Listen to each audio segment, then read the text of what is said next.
Brock Lesnar removed from WWE plans, record-breaking viewership for the Royal Rumble, and Tony Khan is teasing great things for AEW in 2024. And by things, I probably mean Mercedes Moné and Kazuchika Okada. I'm Ollie Davis, and this is the WrestleTalk News. Support WrestleTalk! Saturday's Royal Rumble premium live event saw my favourite women's Rumble match ever, TNA to WWE confirmed, another boring Roman win, and Cody Rhodes set to finally, surely, I don't know if I can wait another year, to finish his story. We are not flinching. It capped the end of an amazing week for WWE, announcing Rock the Dwayne Johnson is joining their parent company's board of directors, a deal with Netflix worth $5 billion, and, most importantly of all, a reported working relationship with TNA. An amazing week, full of only positives, and all the Slim Jims you can eat.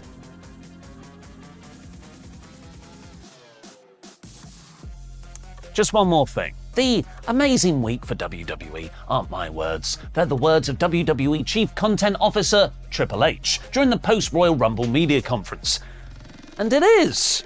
If you haven't read the lawsuit accusing your company's founder and former chairman Vince McMahon of sexual abuse, which forced him to resign just the following day, please watch the WrestleTalk News episodes in the video description below for all the information on that suit, Vince's departure, and Triple H's addressing of it. As Endeavor boss Ari Emanuel had already separated McMahon from WWE Creative back in September, making Triple H solely in charge of that area, the lawsuit's ramifications should have only affected the behind-the-scenes business operations in the company. But one allegation in the suit has directly impacted the on-screen WWE product, massively changing the Royal Rumble show itself, which will have huge consequences for the promotion's plans for WrestleMania. Janelle Grant alleges that in the summer of 2021, Vince offered her for sexual favors to a world-famous athlete and former UFC heavyweight champion with whom WWE was actively trying to sign a new contract. The Wall Street Journal then reported that people close to the situation believe that person is Brock Lesnar. Fightful Select, PW Insider, and the Wrestling Observer then all reported Lesnar was set to make his surprise return during the Men's Rumble match, but those plans were pulled because of the lawsuit being filed 2 days before. I once got to sit with a wrestling promoter when they were booking just a 20-man Rumble. I thought,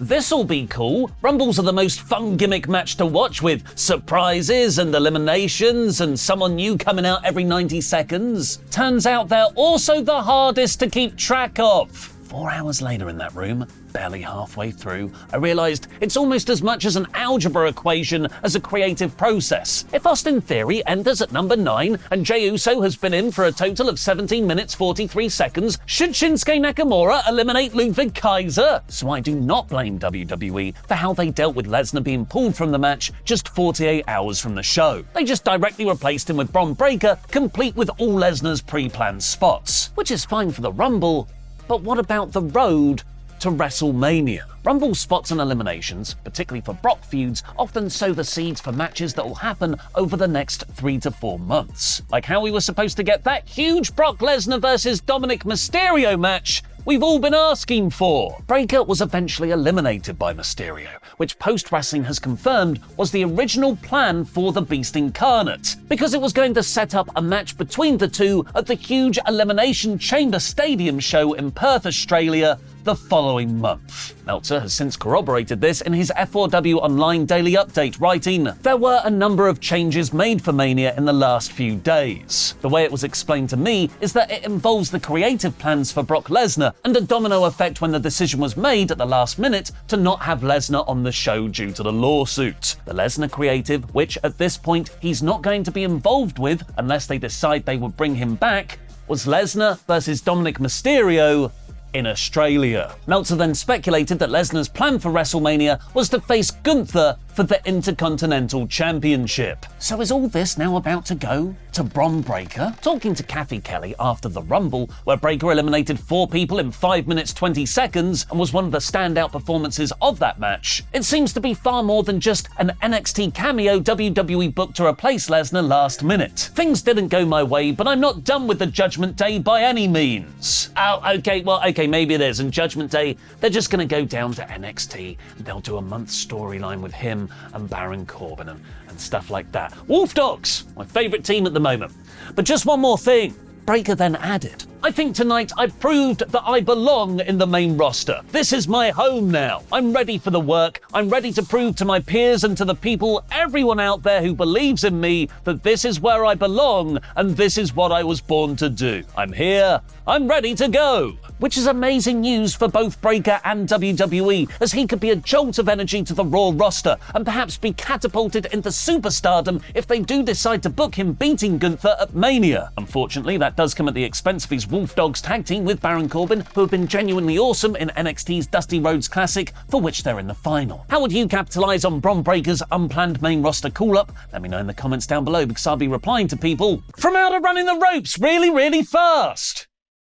While Breakker is a hugely exciting talent, WWE will likely now have to scramble for some extra star power for the Elimination Chamber show. Similar to the Saudi Arabia Backlash or Clash at the Castle events, the Chamber isn't funded by fan ticket sales. Instead, the city of Perth have paid WWE to run the show in their town. And with those big money deals comes big money expectations. If WWE decide not to use Lesnar, it's time to dial 911 Rock.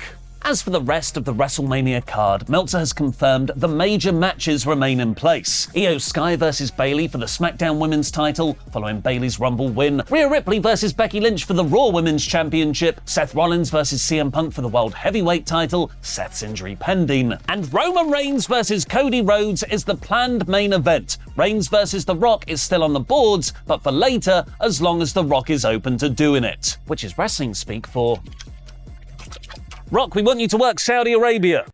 I'm having fun using the telephone prop.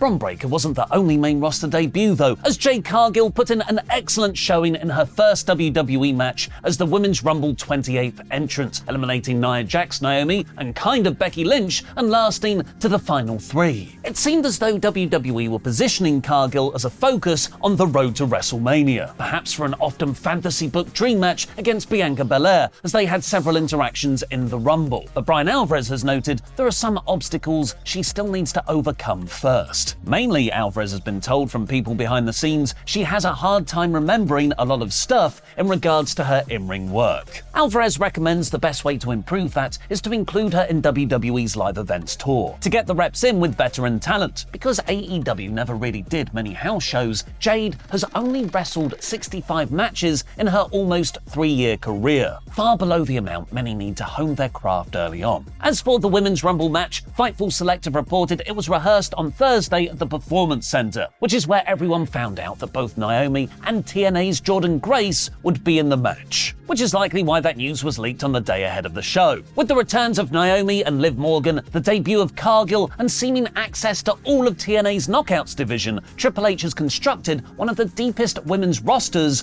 of all time, which he was very happy about on X. The landscape of the WWE Women's Division was altered last night. The connections that these three have with the WWE Universe is undeniable, and I have a feeling their momentum will be unstoppable. Complete with obligatory pointing photos at each surprise entrant. Look! Woman! Wait, is he just pointing at Cargill's bicep? Jade Cargill's bicep main roster signing confirmed. And it's not just Cargill's biceps that are pumped. So is WWE's viewership. Fightful Select has learned last night's WWE Royal Rumble saw their largest viewership in the history of the event. It's also the largest audience of any PLE in WWE history outside of WrestleMania, per internal memos. And that interest was mirrored in our own numbers for our live watch-along party, with it getting almost 450,000 views, our biggest ever live reactions number by almost 200,000 views, even beating CM Punk's other return to wrestling on AEW Rampage in 2021. That screenshot, by the way, is when Jordynne Grace made her surprise entry. Just thought that was a funny picture of Luke.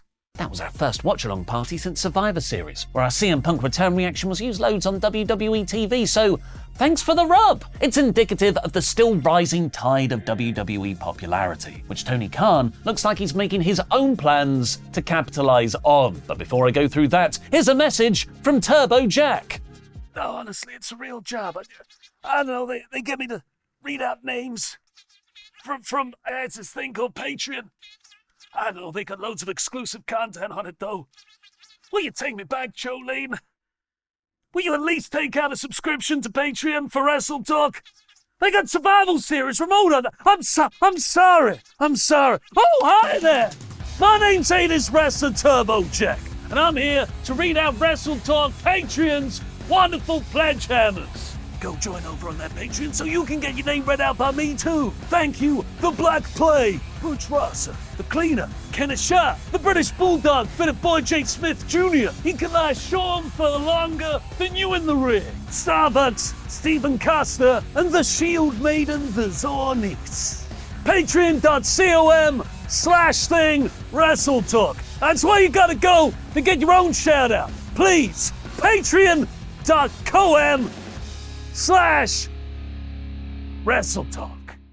If you're not a WrestleTalk pledgehammer already, you're going to want to join at patreon.com/WrestleTalk right now, because we're debuting our overhauled WrestleTalk extra show on there this Wednesday the 31st, where Luke and I do a deep dive review on the Royal Rumble 2014 in episode 1 of our series on the breakup of the Shield, which also includes CM Punk walking out of the company, Daniel Bryan getting added to Mania 30, and everyone hating John Cena, Randy Orton, and unfortunately, Rey Mysterio. That's patreon.com/WrestleTalk. Flying in the face of Hangman Page's "New Year, New Me, dumbass" motivational speaking, Tony Khan is promising New Year, Old AEW in his post. 2024 AEW is the next 2021 AEW, with a picture of him wearing 2021 glasses, which is one better than 2020 hindsight. Despite their business increasing in 2022 and 2023, with the extra show Collision, more pay-per-view buys, and the epic All-In show at Wembley, AEW was in turmoil behind the scenes with disgruntled talent. This coincided with WWE getting hot, and AEW's live attendance approaching WCW in 2000 levels bad. AEW's 2021 was the year